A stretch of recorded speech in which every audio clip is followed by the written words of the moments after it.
Hello, good morning दोस्तों।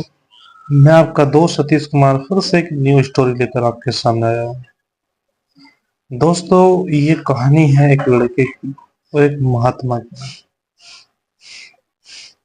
एक लड़का एक किसी गांव से गुजर रहा था और वह नौकरी की तलाश में था कि किसी प्रकार से उसको कोई व्यक्ति नौकरी देते। और वह इस बात को गुनगुनाता हुआ रास्ते से गुजर रहा था। रास्ते में अचानक उसको एक बाबा जी मिलते हैं। वो देखता है कि उनके पास तीन झूले हैं। एक थोड़ा बड़ा बैग है, एक से छोटा है और तीसरा बैग थोड़ा ज्यादा छोटा था।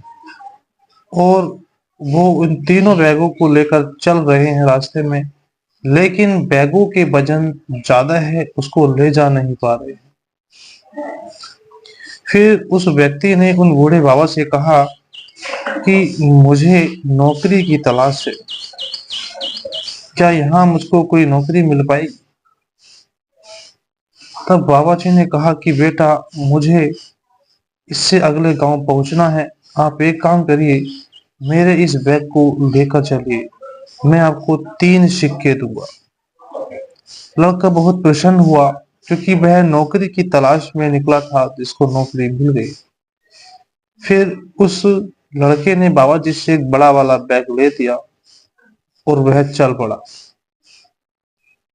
रास्ते में दोनों बातें करते हुए जा रहे थे, तो लड़के ने बाबा जी से पूछा कि बाबा जी, इस बैग में वैसे है क्या? तो बाबा जी ने कहा कि बेटा, इसमें कांसे के सिक्के हैं। ठीक है। ऐसे चलते चलते रास्ते में बीच में एक नदी पड़ती है। तो लड़का नदी को क्रॉस करने लगता है। तो उसको ऐसा लगता है कि जैसे बाबा जी मुझ पर बार बार शक कर रहे हैं कि मैं कहीं इस थैले को लेकर भाग ना जाऊं। फिर उस लड़के ने बाबा जी से पूछा कि बाबा जी, क्या सच में आपको मुझ पर शक हो रहा है कि मैं इस बस्ते को लेकर भाग ना जाऊं? बाबा जी कह रहे, नहीं बेटा, ऐसी कोई बात नहीं।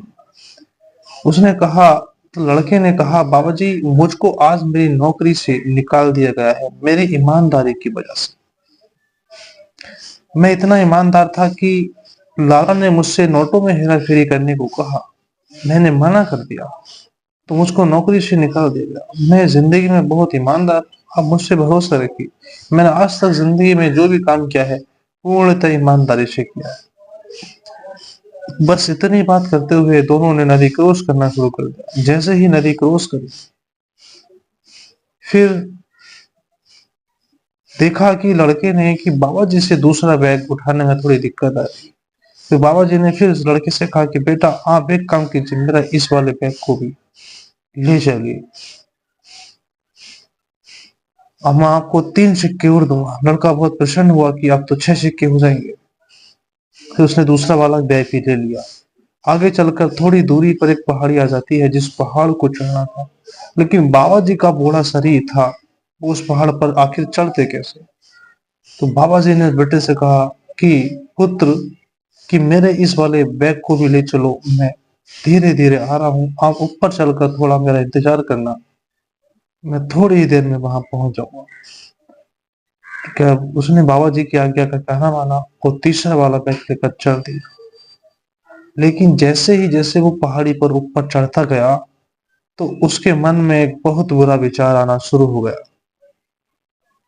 जैसे जैसे वह ऊपर चढ़ रहा था, तो उसके मन में सिर्फ एक विचार था कि अगर मैं इस बैग को लेकर यहाँ से भाग जाऊं, तो ये बाबा मेरा क्या उखाड़ पाएंगे। और ये विचार उसके मन में बहुत ज्यादा हावी हो चुका था।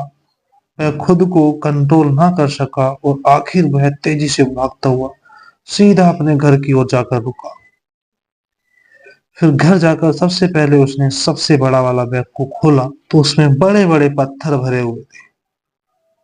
फिर उसने दूसरे वाले बैग को खोला, तब उसने देखा कि उसमें भी बड़े बड़े पत्थर भरे हुए हैं। इस प्रकार लड़का बहुत ज्यादा दुखी हुआ। फिर उसने तीसरे वाले बैग को भी खोल डाला। उसने देखा कि तीसरे वाले बैग में भी छोटे छोटे पत्थर भरे हुए हैं। लड़का बहुत दुखी हुआ और सोचने लगा कि इस बूढ़े बाबा ने मेरे साथ आखिर क्या कर दिया। लेकिन तीसरे वाले बैग में नीचे की ओर एक चिट्ठी लिखी हुई थी और उसमें लिखा हुआ था कि बेटा अगर आप आज तुम मेरे इन तीनों वर्गों को लेकर ना भागते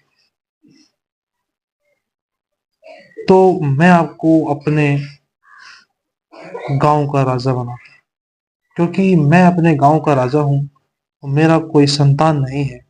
मैं अपने उत्तराधिकारी की तलाश में निकला था, लेकिन आज आपने अपने पैरों पर खुद ही कुल्हाड़ी मार दी। उसकी यह बात सुनकर लड़का फुट फुट कर रोने लगा। यानी जो व्यक्ति जिंदगी भर ईमानदारी से काम करता रहा और उसकी एक गलती ने उसकी सारी की सारी ईमानदारी को मिट्टी में मिला दिया। तो दोस्तों, अगर आप जिंदगी में सही मार्ग पर चल रहे हैं, तो अगर आपसे आगे चलकर एक भी गलत कार्य हो जाता है तो आपके लाइफ में किए गए सारे काम व्यर्थ हो जाते हैं।